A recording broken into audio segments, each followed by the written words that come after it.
கொடுக்குற மருந்தில் திரும்ப எப்பவுமே தோணும்.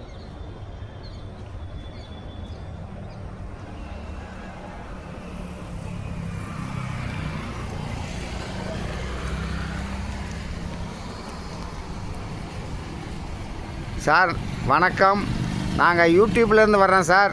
அகத்தியர் சித்த வைத்திய சாலைன்னு வச்சுருக்கிறதா கேள்விப்பட்டோம்.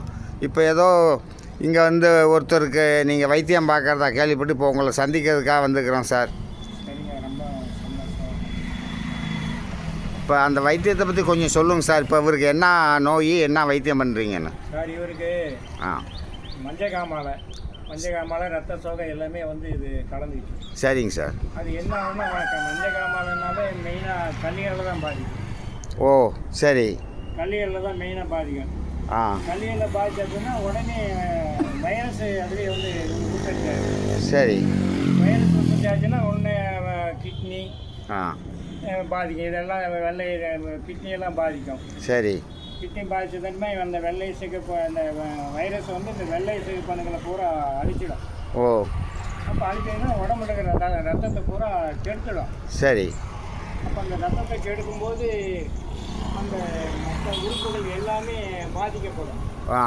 அப்படி பாதிக்கப்படும் போது தான் இது வந்து எந்த வைத்தியம், அதாவது ஆங்கில மருத்துவத்தை பொறுத்த வரைக்கும் மஞ்சக்காமாலைக்கு ரத்த சோகைக்கெல்லாம் மருந்து இல்லைங்கிறது அவங்களுக்கே தெரியும். இருந்தாலும் கூட நாட்டு வைத்தியத்தில் சித்த மருத்துவத்தை பொறுத்த வரைக்கும் நான் வந்து இதை முழுமையாக குணப்படுத்திக்கிட்டு. ஓ சரி சரி சரி. நான் வந்து இப்போ 50 வருஷமாக இது வந்து நான் வந்து சிறப்பாக பண்ணிக்கிட்டு இருக்கேன். பள்ளிப்பாளையம், ஈரோடு பள்ளிப்பாளையத்தில் ஹாஸ்பிட்டல் வச்சுருக்கேன்.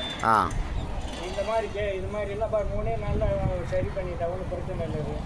அவரே வந்து நல்லா இருக்கார், ஒன்றும் பிரச்சனை இல்லை. அந்த மாதிரி நிறைய பிரச்சனைகள் பார்த்துக்கிட்டு இருக்கோம். சரிங்க சார். இப்போ அவருக்கு உடம்பு சரியாயிரும் இல்லையா? சரி ஆயிடுச்சு. அவருக்கு 3 நாளில் ஓரளவுக்கு கண்ட்ரோலுக்கு வந்துடுச்சு. எல்லாமே ஓரளவுக்கு வந்து. சரிங்க சார். கேளுங்க, இப்போ இருக்கிற இளைஞர்கள் வந்து இப்போ இருக்கிற காலகட்டத்தில் வந்து என்ன பண்ணுறாங்க, எல்லோரும் மதுவுக்கு அடிமையாயிடுறாங்க. மது வந்து அதிகமாக அது வந்து பயன்படுத்துறதுனால அதிகம் பாதிக்குது. ஓ, இனிமேல் அவர் மதுவை குடித்தா அவருக்கு என்ன ஆகும்? என்ன ஆகுன்னா ரொம்ப பாதிக்கும். கல்லீரலாம் ரொம்ப பாதிச்சு இன்னும் ரொம்ப தொந்தரவு, ஆளே காலி ஆயிடணும். காப்பாற்ற முடியாத அளவுக்கு வந்துடும்.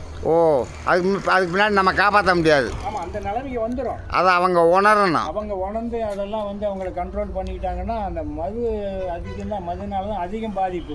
ஓகே தம்பி, உங்கள் பேர் என்ன? ராஜேந்திரன். இப்போ கேட்டுக்கிட்டீங்களா டாக்டர் என்ன சொல்கிறாருன்னா? கேட்டுட்டேன். இனிமேல் சாகிறது வரைக்கும் மது குடிக்க மாட்டீங்கல்ல? குடிக்க மாட்டேன். மது குடிக்காமல் இருந்தால் தான் நீங்கள் வாழ முடியும். உங்களுக்கு எத்தனை பிள்ளைங்க? 2 பொண்ணு, ஒரு பையன் 1, பொண்ணு 1. பொண்ணு 1. பொண்ணு பேர் பிரார்த்தனா. நல்லா இன்டெலிஜென்ட்டாக இருக்குங்க போல் இருக்கு. அப்பா இருக்கிறாருல்ல? அப்பா பேர் தங்கவேல். அவர் என்ன வேலை பார்க்குறாரு? வீட்டில் தான் இருக்கிறாரு. நீங்கள் தான் இப்போ குடும்பத்தை காப்பாற்றணும் இல்லையா? அப்படி இருக்கும்போது இப்படிலாம் இனிமேல் போக மாட்டீங்கல்ல? போக மாட்டேன். ரைட்டு, சந்தோஷம் தம்பி. சார், நீங்கள் வந்து இந்த ஊருக்கு ஏதோ முக்கியஸ்தர் மாதிரி தெரியுது. இந்த சித்த வைத்தியத்தை பற்றி நீங்கள் என்ன நினைக்கிறீங்க? சித்த வைத்தியம்ன்றது ஆங்கில மருத்துவம் வந்து கெடுத்துருச்சுங்க. சரி. முக்கியமான ஒன்று அல்ல. ஓகே. ஆங்கில மருத்துவம்ன்றது வந்து உடனே அப்பைக்கப்பே ஒரு சுமாரான இது பண்ணுவாங்க. சித்த வைத்தியம் நாட்டு மருந்துன்றது அந்த காலத்தில் நம்ம பரம்பரையாக வந்து இயல்பு செயல்கூடியது. அது சுத்தமாக அத்து போகிற அளவுக்கு இருக்கும். அதை பொறுமையாக தான் குணப்படுத்தணும். பொறுமையாக குணப்படுத்த சுத்தமாக அத்து போயிடும். ஓகே. ஆனால் உண்மையான விஷயம், ஆங்கில மருத்துவம் போலியானது, சித்த மருத்துவம் உண்மையானது. ஓகே. ஓகே. ஓகே. உங்கள் கிராமத்தில் எல்லாத்துக்கும் சொல்லுங்கள், சித்த வைத்தியத்தை பார்க்க சொல்லுங்கள். கண்டிப்பாக. நன்றி சார். நன்றி சார். வந்து எங்களுக்கு இவருக்கு பார்த்ததுக்கு நன்றி.